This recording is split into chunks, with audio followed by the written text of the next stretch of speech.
Okay, it's 11:30. I'm going to get started. If I could come up with a talk where I could use this title, it would be much cooler. But unfortunately, this is the title I have. This is the Perl equivalent of that statement: code fast, die early, throw structured exceptions. My name is John Anderson. This is the important part: throw structured exceptions. Oh, is that better? Thank you. I'm John Anderson, GeneHack Online. I rep DCPM. Come on in. It's okay. The water's fine. So a little background, right? Classic Perl exception handling. You throw an exception with die, or carp croak, or confess, or whatever. There's more than one way to do it. It's Perl. And you catch exceptions with the eval. And then you handle the exception that you just caught by looking at $@. So this is what this looks like in code. Use strict, use warnings. You eval something that might fail, and if an exception gets thrown, do I have a pointer?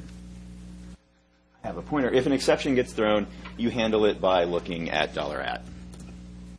There's a lot of problems with this. $@ can get clobbered. It can get clobbered by code that's not even yours, that you don't necessarily even know exists. It might be false. So when you do if $@, you might have an exception, but that test doesn't work. And if it's a string, if you're looking at the contents of that string, you're depending on duplicated information, which at some point is going to break, probably the least convenient time. So we have try-tiny. Everybody use try-tiny? Yeah, try-tiny rocks. It gives you sort of semi-modern Perl exceptions. It provides try, catch, and finally. It handles all of the details of properly dealing with the complexities around $@, so you don't have to worry about it. And it's lightweight, and it generally just works. It's awesome. The only sort of tricky part with try-tiny is because of the way the syntax works, you have to end your try-catch stuff with a semicolon, and if you forget this, the error that you get is really weird and will make you frown. So that's what the previous code, rewritten to use try-tiny, looks like this. You have a try block, and then a catch block. And if an exception gets thrown by this code, you'll end up down here. Semicolon, big red semicolon, very important. So that solves those three problems. You still have a problem, however, if you're throwing string exception that you're depending on duplicated information. So I keep saying duplicated information. Where's the duplicated information? It's right there, and it's right there. So there's some other part of your code where you're throwing an error, you're dying with a string, and then you're checking it with a regular expression. As soon as somebody fixes one of the strings in one of your die statements, like they correct the spelling or something like that, you've potentially broken exception handling in your application. You can't even really easily tell where, because those two pieces of code might be in totally different places, widely separated. This is a problem. Even if you have tests for the code, you might say, oh, well, we have good tests. You don't really have test coverage on your exception classes, probably. Like, if you have the time to do that, can I work there? So what do? Well, die can also take a reference. You don't have to die with a string. You can die with a reference. So you can die with an object. So you can cram all sorts of stuff in an object and then die with it, which is awesome. That means that you can then catch it and handle it in a structured fashion. It's a lot less brittle than string comparison. So Dave Rolski has this great module called Exception Class that lets you set up exception hierarchies, very nice syntax. So you just use it, and then you have this this is yanked straight out of the documentation, set up your exception hierarchy. You can have inheritance. So yet another exception is another exception. You have descriptions. You can have fields where you can shove stuff into attribute slots. Awesome. And then you use it like this. You have a try-ish thing where you eval something, and you just call the throw class method on your exception class, and then you use exception class caught to see if you caught something and what it is, and then you handle it. This works really good. It's got a nice declarative syntax. I love the syntax. It's possible to declare very detailed or very simple exception class hierarchies very simply and very quickly, and it's all in one place, and you can see it. And you can set up aliases so that it's easier to throw an exception. You don't have to do long throw. You can just say throw. It does have some cons. It predates TryTiny, and it doesn't really play nicely with TryTiny. And it's based on CDI, not Moose. And that's not necessarily a problem, but generally speaking, I find at this point if I'm writing something that's big enough that I want to have an exception hierarchy, I'm probably already using Moose. So it seems kind of silly to use two object-y things. So Rick, everybody say hi to Rick. Hi, everybody. Rick has a really nice Moose role called Throwable that I like a lot. That's basically class exception with all of the stuff that was duplicated in Moose in terms of generating classes and all that stuff stripped out. And you just use Moose for that, and it ends up being like 20 lines of Throwable code. So it's a role. So you're using Moose, and you say with Throwable, and then you just make a normal Moose class. You set up your exception hierarchy as just a series of Moose classes. Throwable gives you the throw method. And you just have your attribute slots just like normal. It's just Moose. Throwable Pros. It's implemented as a Moose role. So really my take-home message here is it's just Moose with just the throw stuff. So you get all the normal Moose stuff that you're already using and loving and just the throw method. And it comes with a grab bag of sort of mix and match stuff that you can add on that's stuff that you generally want around exceptions, stack traces, a very nice printf-ish format thing so that you can generate a nice message out of your error. I'm talking really fast. Cons. I haven't actually found any cons yet. It mostly just works. That doesn't mean there aren't any. I just might not have run across them yet. So basically, take-home message, if you're using Moose, use Throwable for your exceptions. It's great. It's awesome. In general, some error handling patterns and anti-patterns, stuff I've seen particularly at work, but other places, you should use exceptions instead of error flags.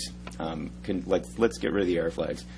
You should throw exceptions as early as possible. There's nothing I like more than seeing like a couple 100-line method where halfway through an exception is thrown because something didn't get passed in right. Like, if you're going to do that, do it at the beginning. Don't catch exceptions and then rethrow them for no reason. Like, if you catch it, it's your responsibility to handle it. If you're not going to handle it, just let it propagate. That's the point. And particularly if you're doing web application level stuff, generally the pattern that you're going to have is your business logic is going to throw an exception. The web app needs to handle the exception. So let's talk about each one of these a little bit more.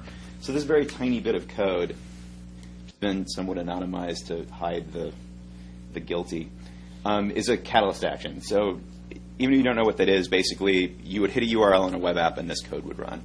So we're going to get this huge session object, and then we're going to validate our request parameters or go to the error method if the stuff didn't validate. And then we're going to call a method in the business logic model. We're going to pass in the session, and then we're going to check. Was there an error? If there was an error, we set a flag in the session object, and so we check. And repeat this like 27 times. Call a method, check the error flag. Call a method, check the error flag. It's really annoying. Don't do this. Okay, don't. Like, I'll do it for you. I'll do it for you later. If you forget just one time to check the error flag after you call a method, basically what's going to happen is and there's a problem in that method, the next check will get it. That's going to be after the method that didn't have a problem, right? You may spend a whole lot of time trying to figure out why the wrong method is broken. Not that I did that. You're passing around this session variable, which, by the way, has a lot of other stuff in it, but all you're doing is passing it around so that there's a place to hang that flag, which is stupid. And the error action that you're directing to doesn't actually get past the error, right? You just go to an error. You don't actually provide any information about what the error was or how to recover. So the error method then has to try to figure that stuff out, which doesn't work that well. If you use exceptions instead of error flags, that code ends up looking like this. You have a nice try block and a catch block. And if any of these things go wrong, they throw an exception, you end up down in the catch block, and then you pass that exception to your error method so that it can look at this structured object, introspect on it, figure out what went wrong, possibly recover. Throw exceptions as early as possible. Sort of talked about this already. The quicker you can die, right? Code fast, die early. The quicker you can die, the better, because it reduces the amount of code that might contain the reason why the exception is getting thrown. Don't catch exceptions, except to handle them. So most of the time, your business logic code will be throwing the exceptions. Business logic code probably not catching exceptions. If you do catch it, you should be trying to fix the problem. I've seen a very sort of virulent anti-pattern where an exception gets caught only to munge the message and then rethrown, which is really annoying. Don't do that. So further reading. Yeah, way too short. Sorry, guys. So Rick has a couple of very nice articles about Throwable X, and Chromatic has a very nice article on structured exceptions in general. Recommend people read those. They're good. Thanks. Questions? Lots of them.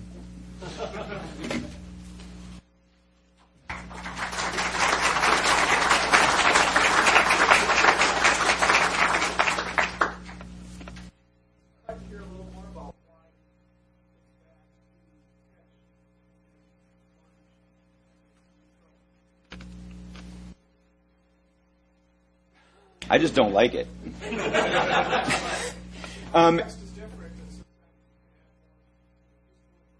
Well, but if you're adding useful information, like if you're doing something conditional, when you catch it, like if you catch it and you're looking at it and potentially trying to recover from it or handle it, that's not just rethrowing it. I'm talking about things where an exception would be thrown, it would be caught, a constant string would be tacked onto the front of it, and it would be rethrown. Well, that's stupid. Just throw the right damn thing in the first place and let it propagate. If you're actually touching it and looking at it and trying to figure out what to do with it, that's not what I'm talking about.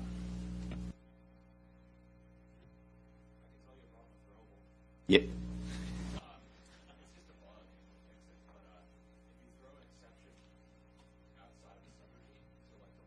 Okay.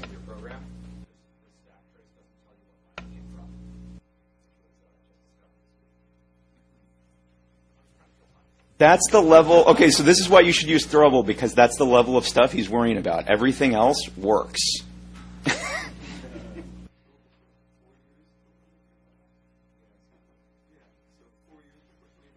Yeah.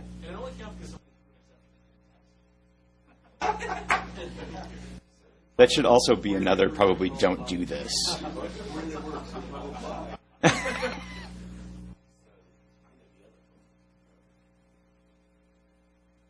You throw exceptions when it's very rare, and as was pointed out, you don't have time to test your exceptions. So if you type the translator, you're screwed. But I can solve that, and I'll tell everybody how in my talk tomorrow.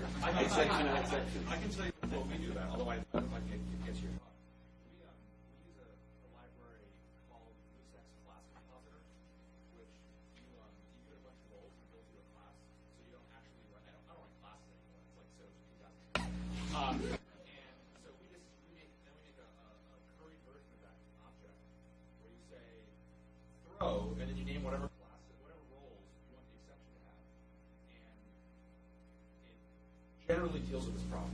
Most of the time, you don't need any rules. It's like, I'm just throwing an error, and it is compiled. So the runtime is determined it's going to work. But it's not perfect, but it's okay. I'll explain what I did to get around that. And what time is your talk? Just after lunch in 101. Any more questions? Yep, somebody in the back.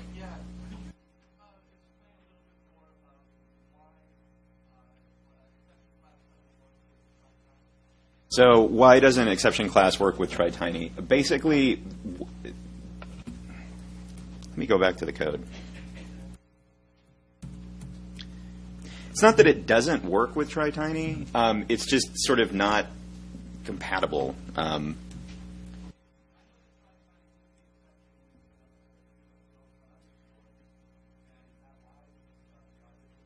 Right. So you're doing the eval. right? This is your try block. The exception is not in the right spot, basically. You have to check, you have to call the caught method and see if you get something back. So I'm sure you could make this work with try-tiny. It's just, this is the recommended usage pattern. Because again, it predates try-tiny. Yeah.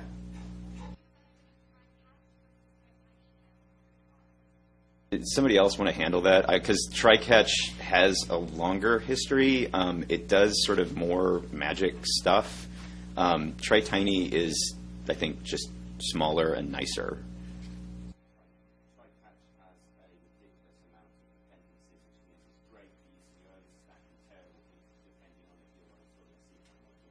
So big dependency stack with try-catch. That was sort of the evil that I was talking about. I don't think that was clear exactly. It's just misunderstood.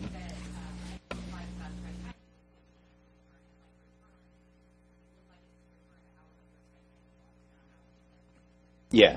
Yeah, for your try.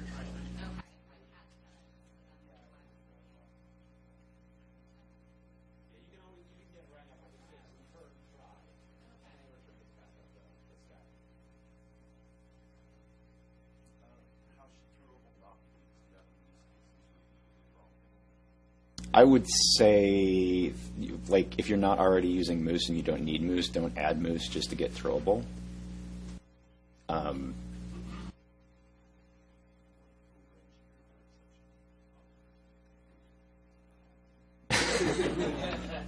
mean, you can definitely go overboard, right, where you have, like, you know, class exception, : Tuesday, : phase of the moon.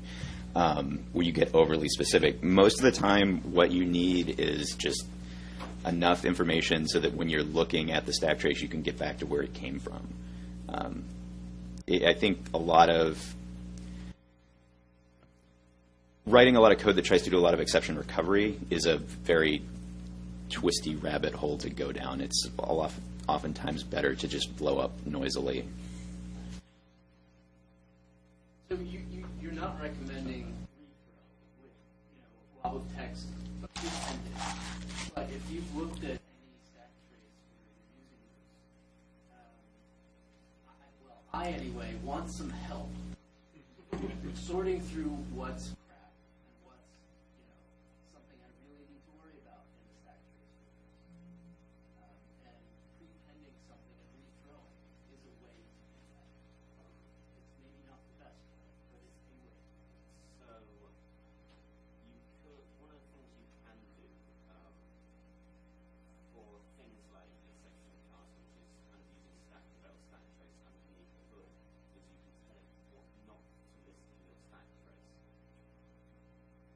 That can help. I'm not sure what program you use, but I think it is. I think that it does, unfortunately. But it's slow. It's got to be from. Throwable actually already uses this technique in the Parati's piece of code in Throwable. Because when you're building this object, you construct a Moose object, there's like this big stack already just in your construction. And so when you try building a stack trace, you got this extra like 7 or 8 frames. And originally I forget what it was, but whatever it was, I was ashamed of it, the high piece. And Florian Ragwitz came in and created the filter system to allow you to filter out stack frames, which was really useful. And so you can use that yourself to filter out the Moose stack frames. My experience has been that you're way better off leaving all the stack frames in there and looking to see for the classes you know you care about. Because then you find out, wait, there wasn't supposed to be a method modifier there, and it's. But you can do it. There's. Well, the other thing to keep in mind with filtering is that you may be the person looking at the stack trace now, but when the stack trace happens for real, it might be somebody else, and they might not appreciate your filter, right? Your unimportant information may be their critical information. Yes, sir.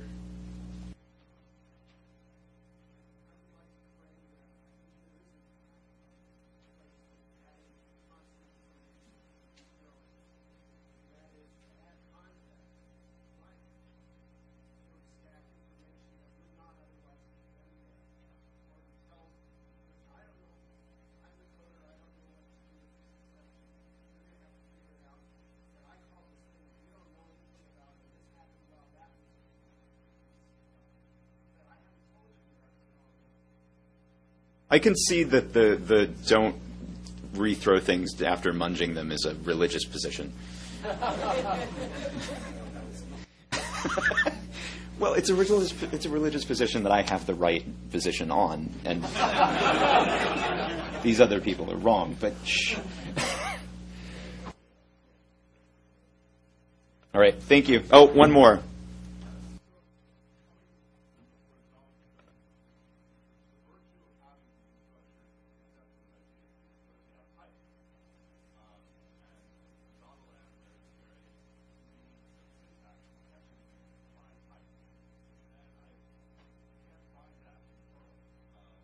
Well, they have types, right? They're like, if you set up your Moose hierarchy, your type is just your package name, and then you just check the ISA, or if you want to be like all cool and rollsy, you can check on capabilities. You can introspect on, for example, attributes or methods that are implemented in the exception class. So you can basically duck type exception handling.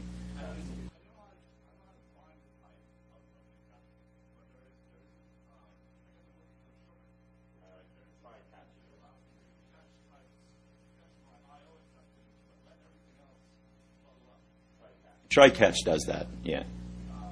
Try catch will let you have, I think it has like conditional catch blocks. Right. Try catch. Yes. Yeah, I mean, try catch is basically just a more complicated version of try tiny. It's a different way. There's more than one way to do it. It's a different way of getting try catch sugar.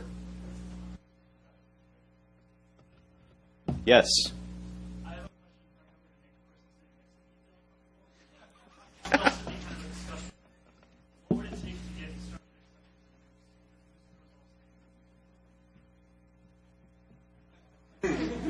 What do you think, Jesse?